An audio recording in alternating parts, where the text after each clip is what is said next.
E aí, pessoal, tudo bem com vocês? Espero que estejam todos bem. Estou gravando essa videoaula para auxiliar na resolução das atividades que estão sendo enviadas através do Drive, tudo bem?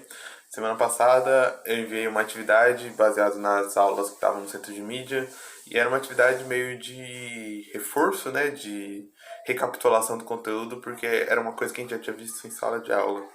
Agora eu vou dar uma continuidade no conteúdo de que a gente estaria trabalhando dentro de sala de aula.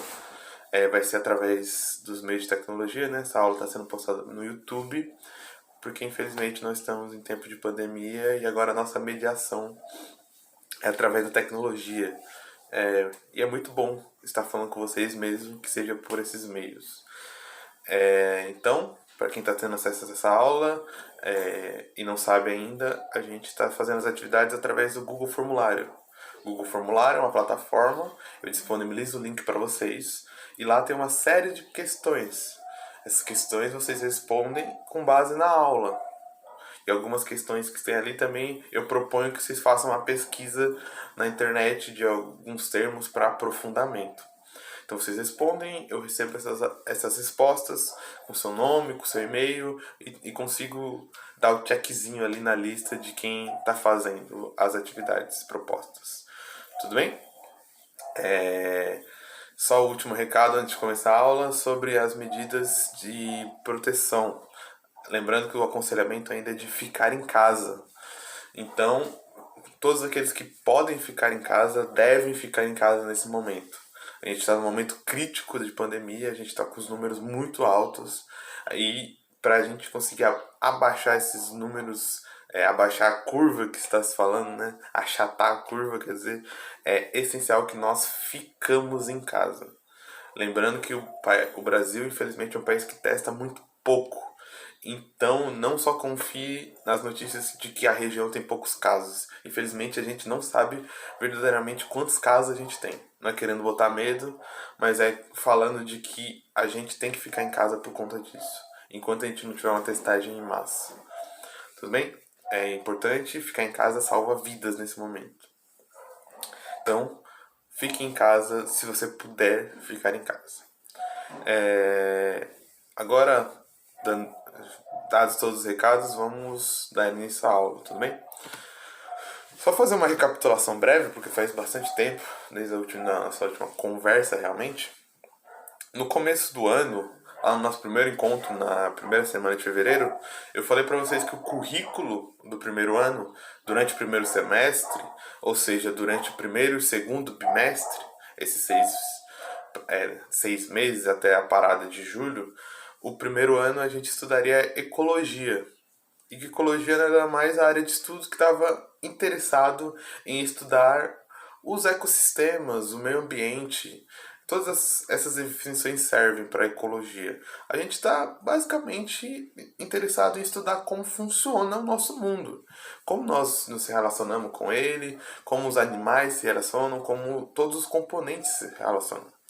E eu dei uma definição para vocês de ecossistema. Eu defini junto com vocês, de que ecossistema nada mais é a interação de fatores abióticos com fatores bióticos.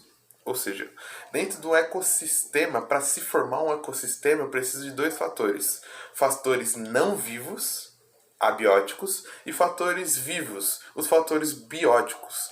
Então aqui eu tenho animais, os organismos, as plantas, os micro-organismos, tudo que é vida, tudo que a gente considera vivo. E do outro lado eu tenho os fatores abióticos, tudo que eu não considero vivo. A matéria orgânica, os ciclos que a gente estudou, como por exemplo o ciclo da água, o ciclo do carbono, o ciclo do nitrogênio. E tudo esse ecossistema vive aquilo que a gente pode chamar de equilíbrio, em que meio que todos dependem de todos. Então eu tenho ciclagem da matéria orgânica. Então eu tenho um animal que se alimenta da planta, outro animal que se alimenta desse animal que se alimentou da planta, e esse animal vai morrer, vai virar matéria orgânica, os micro-organismos vão se alimentar desse animal e vão adubar a terra para a planta se alimentar desses organismos que morreram, dessa matéria orgânica. Então, isso que eu defini aqui muito rápido e bem simplificadamente, é uma relação de dependência. Até os ciclos biogeoquímicos que a gente estudou, em certos momentos, dependem dos seres bióticos.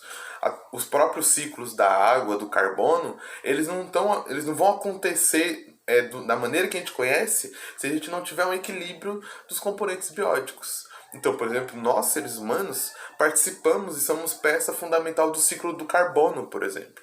Nós respiramos oxigênio da atmosfera e expiramos gás carbônico. As plantas são essenciais no ciclo do oxigênio.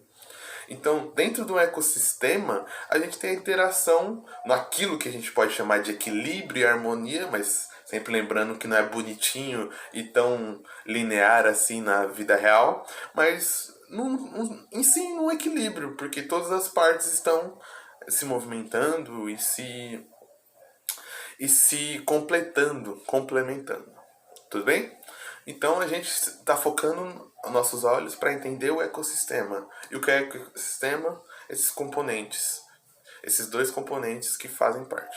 Então nós fazemos parte do ecossistema, nós estamos inseridos dentro do ecossistema. Mesmo que a gente pense que talvez o ecossistema só seja floresta. Não. A própria cidade, o bairro, a zona rural, as outras cidades, são tudo um ecossistema também. A gente está estudando eles pouco a pouco. Beleza? Nós terminamos de estudar cadeias e teias alimentares, terminamos os ciclos biogeoquímicos e agora a gente vai começar a estudar aqui ecossistema, né? Agora a gente vai começar a estudar as relações ecológicas.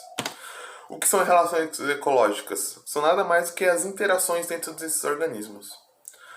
No ciclo biogeoquímico, a gente foca em estudar as interações abióticas. Então a gente está mais focado nelas. Claro que a gente cita os bióticos, como eu falei, os seres humanos, as plantas, mas a gente está focado mais na matéria em si. Agora, nas relações ecológicas aqui, a gente vai focar mais em entender as relações dos seres bióticos. Logicamente, ainda eles estão interagindo com os seres abióticos, mas a gente vai focar mais nos seres vivos agora. A gente vai focar mais nessas interações que eles possuem nessa aula. Tudo bem? Então, como eu já falei, como essa introdução já mostrou e como vocês já sabem, esses animais, nós, estamos incluso, nós realizamos uma série de interações. Ou seja, interações é nada mais do que se comunicar, por exemplo. Então, os animais realizam várias dessas atividades e a gente vai estudar quais são elas e quais são os tipos que existem. Então, dentro dos ecossistemas, a gente vai ter dois tipos principais de interações. As interações e as relações intraespecíficas, ou seja, dentro de uma mesma espécie. O que é essa mesma espécie, quais são os tipos de interações que elas sofrem e quais são os tipos de interações que elas fazem. E a gente vai ter os tipos de relações interespecíficas, que são entre duas espécies diferentes. Então dá para ver aqui, observar bem o que eu quero dizer. Intraespecífica entre a mesma espécie, aqui uma colmeia de abelha. Interespecífica entre duas espécies diferentes. Dentro dessas relações, tanto na intraespecífica quanto na interespecífica, a gente vai ter três tipos de relações. As relações neutras, ou seja, que não faz diferença nenhuma para aquele organismo. E essa relação neutra pode ser para um, tanto para outro animal. A gente vai ter as relações favoráveis, ou seja, uma relação que ajuda uma das duas partes das relações. Lembrando que quando a gente fala de relação, eu esqueci de definir lá atrás, mas vou definir agora, a gente sempre tem pelo menos dois organismos para ter uma interação. Então ela pode ser neutra para os dois, pode ser neutra para um e favorável para o outro, ou favorável para um e favorável para o outro. Então a gente tem relações neutras, que não fazem diferença nenhuma para o animal, ter aquela relação ou não ter. A gente tem as relações favoráveis, que é benéfica, aquele animal está se beneficiando daquilo, e é muito positivo para ele. E a gente tem as relações desfavoráveis, que são negativas. Então aqui, como eu tenho dois organismos que podem estar interagindo, eu tenho vários saldos. Eu posso para um organismo ser neutro e para outro organismo ser desfavorável àquela relação. Pode ser favorável para o organismo e desfavorável para outro. Pode ser favorável para um e neutro para outro. Pode ser desfavorável para os dois. Então, tem vários saldos, tanto positivos quanto negativos, que a gente pode tirar dessas relações. Agora a gente vai entrar nos tipos de relações. Primeiro a gente vai ver as relações intraespecíficas e depois as relações interespecíficas. As palavras dão meio um bug porque elas parecem muito, então me desculpa se eu cometer alguma gafe, algum erro, e vocês também relaxem porque é normal cometer se vocês confundirem. É só sempre olhar aqui o que está escrito no slide e sempre se atentar que intraespecífico são mesmas espécies se relacionando. Sempre vai ter essa diferença entre relações entre a mesma espécie e relações entre espécies diferentes.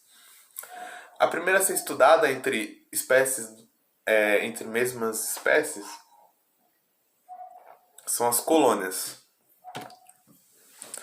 As colônias são constituídas por vários organismos que estão conectados anatomicamente. O que isso quer dizer?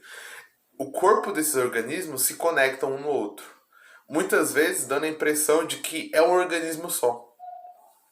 Aqui a gente bate o olho nesse animal aqui, nesse organismo, e acha que a gente está vendo só uma estrutura, como se fosse só um ser humano.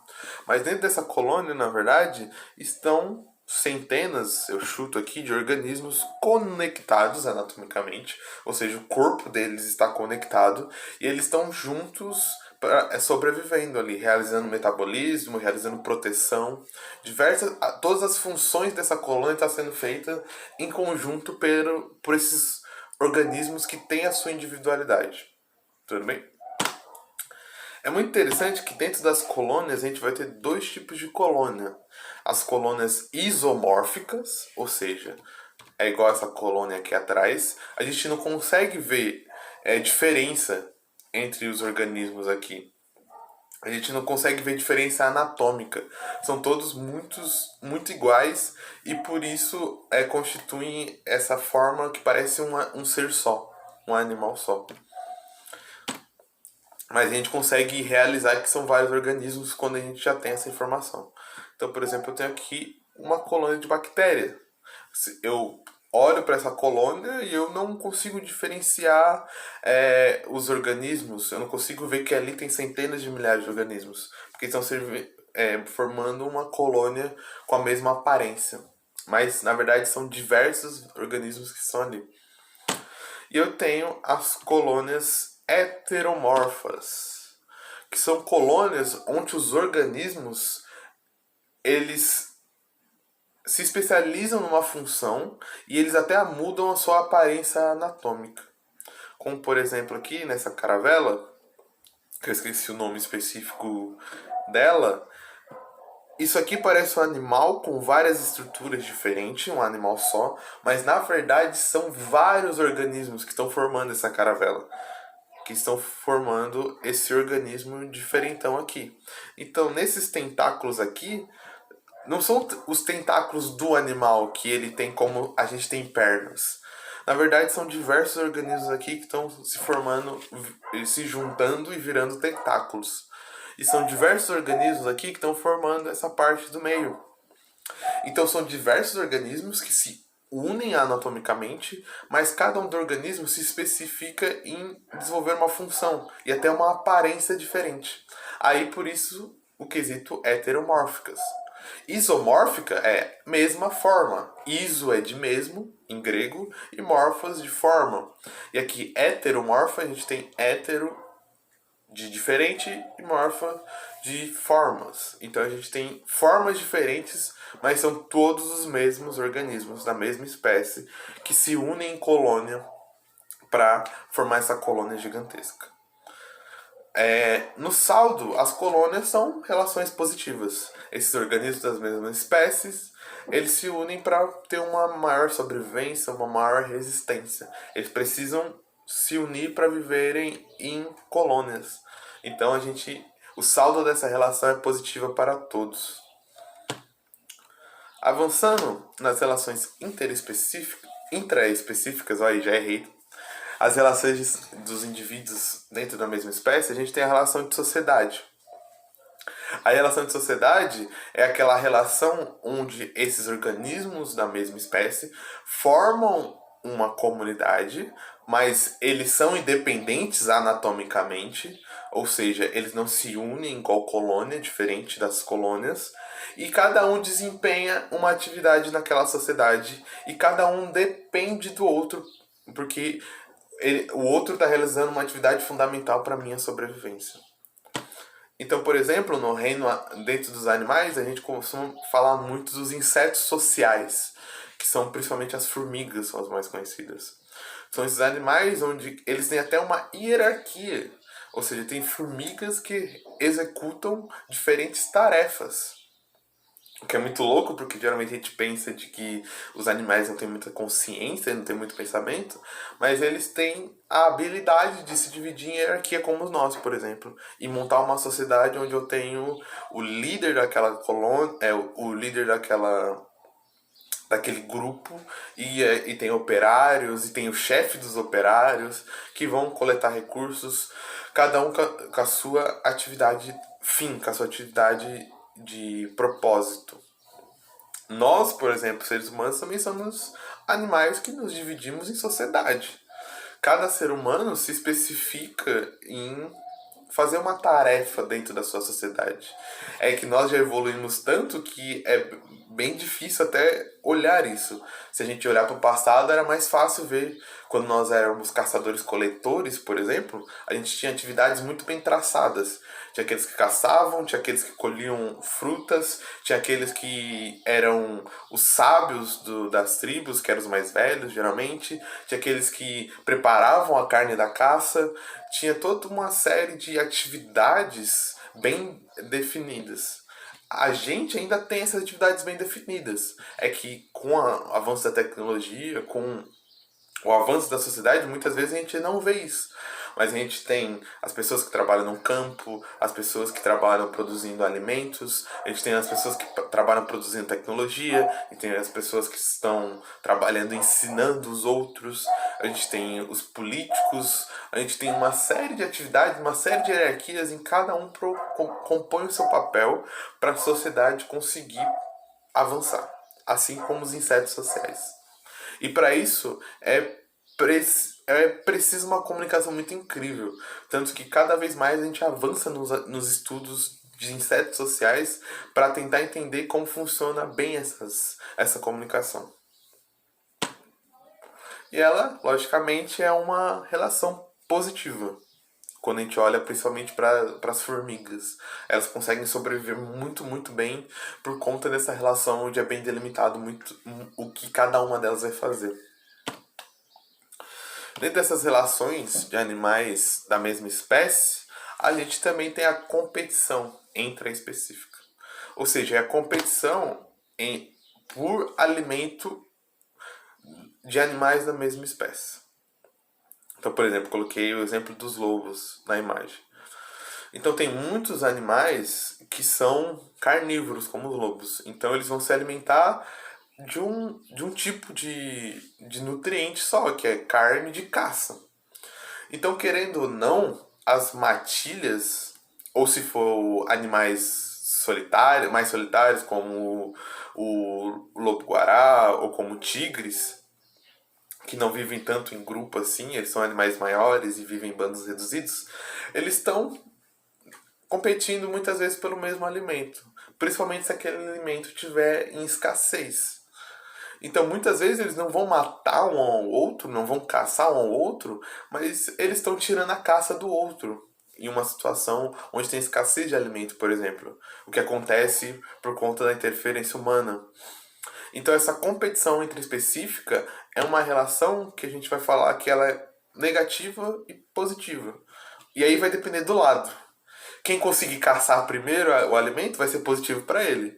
Mas quem for lá caçar o alimento e já tiver perdido por habilidade ou pela escassez, vai ser negativo. Então vai ser uma relação onde a gente não sabe exatamente para quem vai ser negativo e para quem vai ser positivo.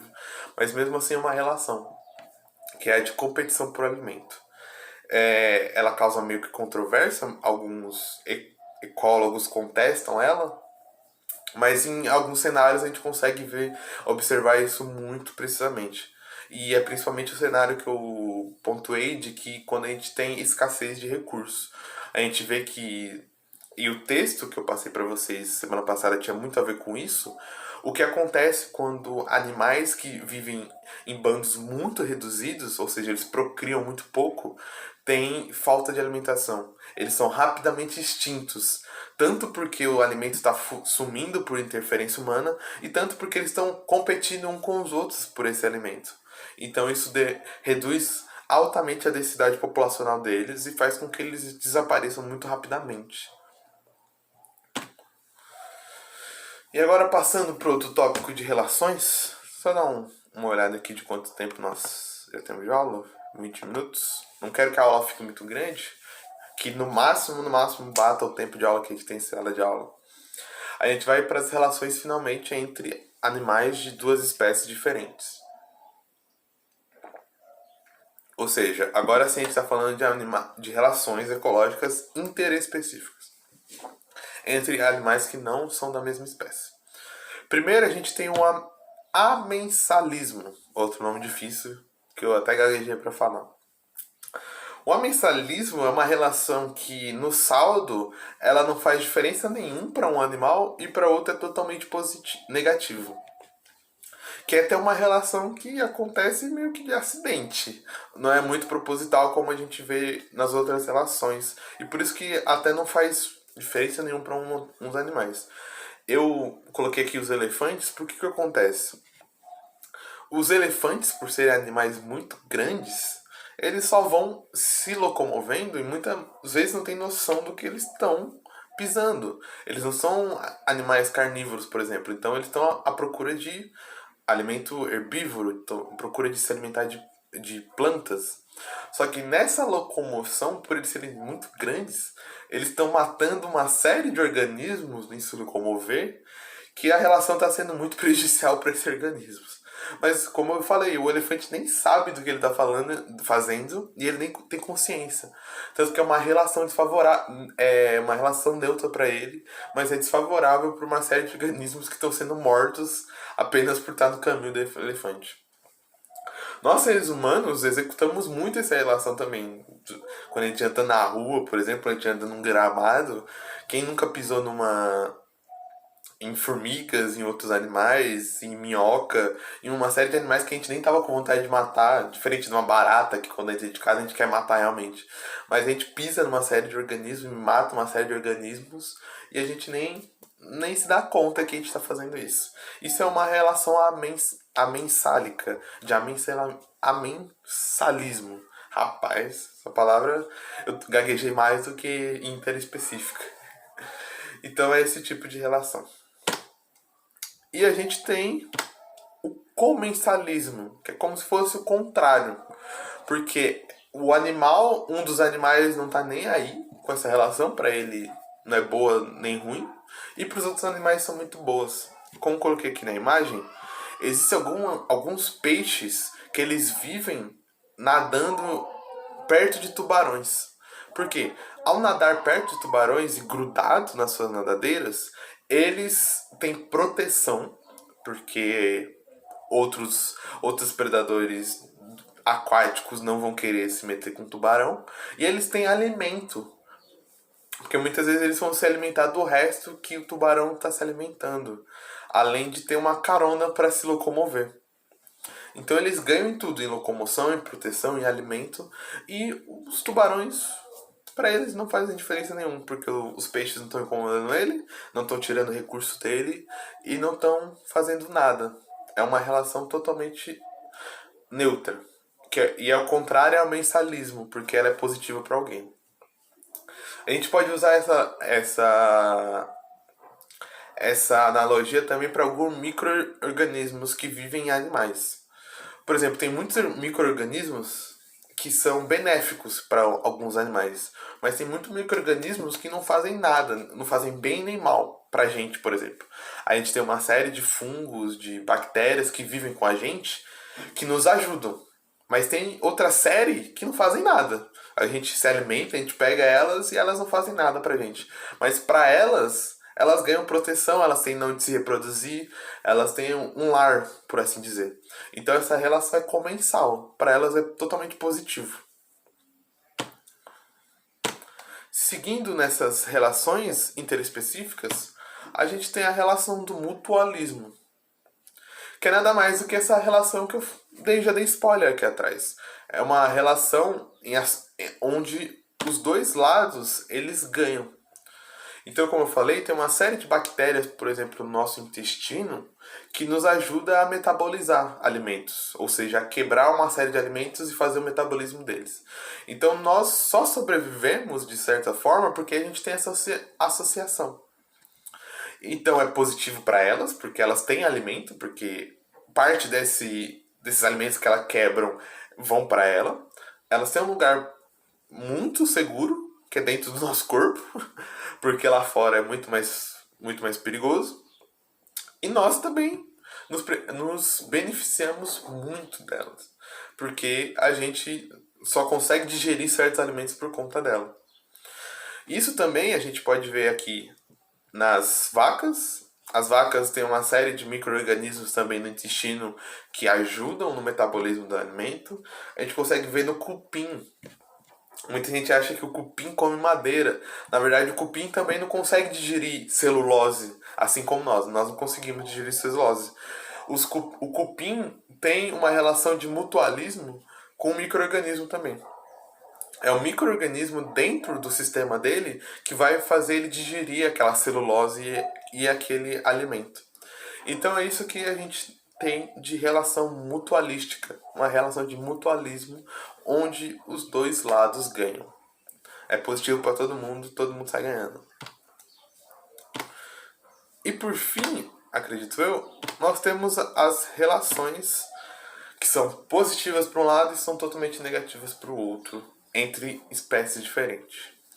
Primeiro a gente tem a relação clássica, que é a relação presa e predador. Todas essas relações são basicamente de alimentação. Então a gente tem uma relação de presa e predador, onde uma espécie vai se alimentar da outra. Então é totalmente negativa para uma espécie, porque ela vai ser comida, logicamente, mas é totalmente positiva para outra, porque ele vai conseguir alimento e energia. Nós temos a relação herbívoro-planta, irmão.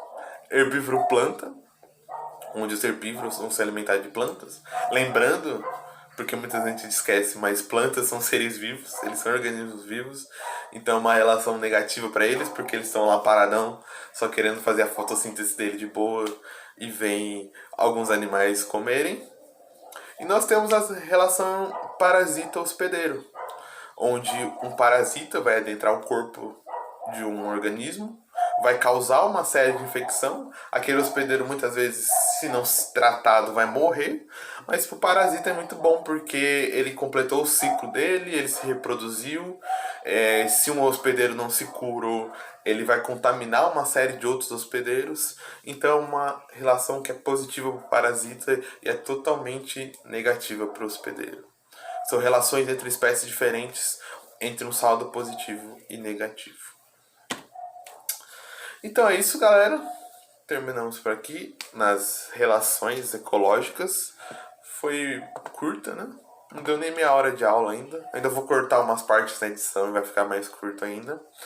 É uma aula rapidinha, de um conteúdo mais curto. E eu tô gravando justamente por isso, porque as outras aulas vão ser mais longas, então eu já quero que vocês tenham acesso a essa aula pra gente já se aprofundar em outros assuntos lá pra frente. E agora no final aqui, são as partes dos recadinhos. Primeiro, pedir a ajuda de vocês. Eu tô pedindo isso nas todas as outras aulas que eu tô gravando, que é dicas, sugestões, elogios, críticas construtivas para aulas, do que vocês gostaram, do que vocês não gostaram, o que vocês acham que podem melhorar, o que não tá funcionando. Eu sei que videoaula não é a coisa mais interessante do mundo. Eu também não sou um ninja da edição e nem de gravar vídeo, é a primeira vez que eu tô fazendo isso, então eu quero aprender, principalmente com vocês. Vocês vão ajudar muitos professores nessa época A gente está aprendendo a como faz isso aqui ainda. É a primeira vez que muitos de nós tá fazendo isso, eu inclusive. Primeira vez que eu tô gravando. É muito estranho ainda conversar com a câmera. A gente tem uma série de erros, uma série de pausas. Então, por favor, deem o feedback como que está sendo. Tranquilinho? A gente tá aqui para fazer o melhor que a gente puder para vocês não terem muita perda, porque infelizmente a escola ficou parada há muito tempo e vocês muitos de vocês podem até no final do ano querer prestar algum tipo de prova, algum tipo de vestibular, precisam ter aula, precisam ter conteúdo, então a gente está aqui também para tentar ajudar ao máximo. Tudo bem? Só reforçar aqui no final da aula. Quem puder, continue ficando em casa pra gente continuar combatendo o vírus, continuar com isolamento social até aparecer uma vacina, até aparecer um remédio, uma cura para ele. É o método científico mais importante e o mais confiável que a gente tem até o momento. Na onde se praticou isolamento social, se salvou vidas. Então a gente precisa cada vez mais salvar essas vidas praticando isolamento social. Tudo bem? Eu vou ficando por aqui. Espero que vocês tenham gostado. Espero que vocês fiquem bem. E até a próxima.